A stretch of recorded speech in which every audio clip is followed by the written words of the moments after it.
आझाद मैदानात उपोषणाला बसलेल्या जरांगेंना पाठिंबा देण्याकरता आता मराठा बांधव अधिकाधिक आझाद मैदानात येऊ लागलेले आहेत।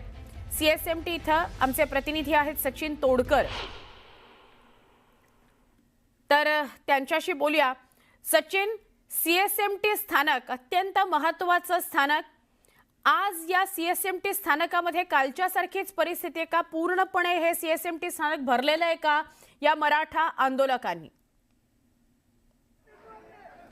खरं तर सीएसएमटी स्थानक पूर्णपणे मराठा आंदोलकांनी भरलेलं आहे। काही मराठा आंदोलकांनी रात्री या ठिकाणी मुक्काम केला आहे, तर मुंबईत इतर ठिकाणी पांगलेले जे मराठा आंदोलक आहेत ज्यांनी इतर ठिकाणी मुक्काम केला, त्या मराठा आंदोलकही आता या ठिकाणी पोहोचत आहेत। खरं तर काही आंदोलक असे आहेत की जे 4 दिवसांपूर्वी या ठिकाणी पोहोचलेत आणि आता या ठिकाणी रस्त्यावर राहिलेत, रस्त्यावरती झोपलेत, रस्त्यावरती स्वयंपाक करून ते मुंबईमध्ये आपला दिवस काढतायत। आणि आता मनोज जरांगे पाटील यांच्या आंदोलनाचा हा दुसरा दिवस आहे आणि या दुसऱ्या दिवसाच्या आंदोलनाला पाठिंबा देण्यासाठी हे आंदोलक या ठिकाणी पोहोचलेत। जरी हे आंदोलक 4 दिवस मुंबईमध्ये राहिले असले, रस्त्यावर राहिले असले आणि रस्त्यावर झोपले असले व रस्त्यावरती स्वयंपाक करून जेवले असले, तरी हे आंदोलक मात्र या ठिकाणी येताना मोठा उत्साह साजरा करताना पाहायला मिळत आहेत। आपण या ठिकाणी पाहू शकताय हे आंदोलक अगदी ढोल असेल, ताशा असेल, लेझीम असेल याच्या माध्यमातून या ठिकाणी वाजत गाजत आणि नाचत आंदोलन स्थळावर पोहोचत आहेत। आपल्यासोबत काही आंदोलक आहेत,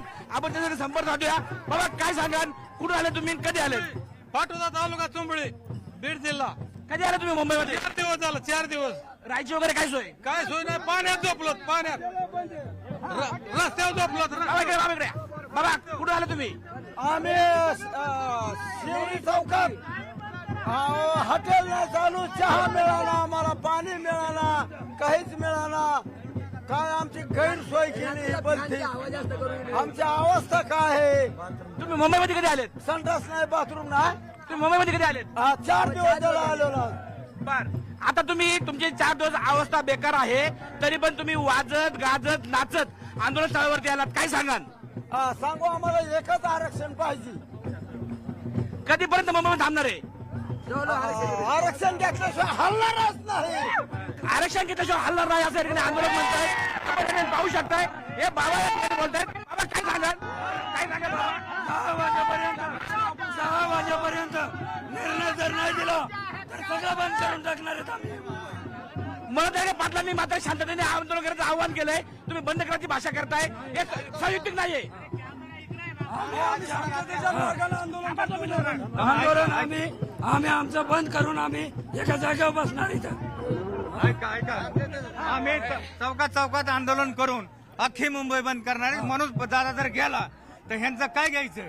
2 मराठ्याचे उपमुख्यमंत्री असताना जर आमचं मराठ्याचं जर काय होत नसलं तर मराठी सगळ्या आमदारांनी राजीनामा द्यावा। तुम्ही 4 दिवस झालं मुंबईमध्ये राहताय, तुमची काही गैरसोय झाली का? तुम्हाला काय भेटलं का नाही भेटलंय?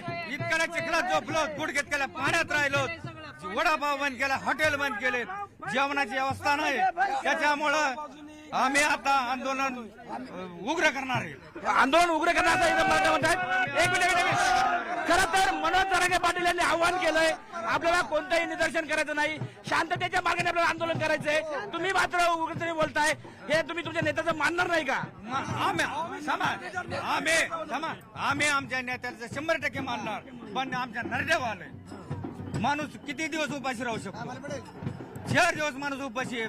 आम्ही आलो 200 किलोमीटरहून, इथं 200 माणसं आणलेत, कसली व्यवस्था नाही।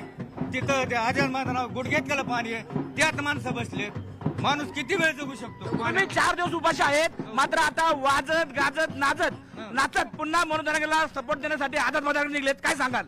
आम्ही आता काय करणार आहे, दादाची एकदा शेवटची भेट घेणार आहे आणि आम्ही दादा शहरात बसणार आहेत आता उपोषणाला। या ठिकाणी आपण पाहिलं आंदोलकही या ठिकाणी उपोषणाला बसण्याच्या तयारीत आहेत। खरं तर मनोज जरांगे पाटील यांनी आव्हान केलंय की शांततेच्या मार्गाने आंदोलन करा, मात्र आंदोलक या ठिकाणी कुठेतरी उग्र होताना दिसत आहेत। स्टुडिओ सचिन, धन्यवाद माहिती दिल्याबद्दल। आता आपण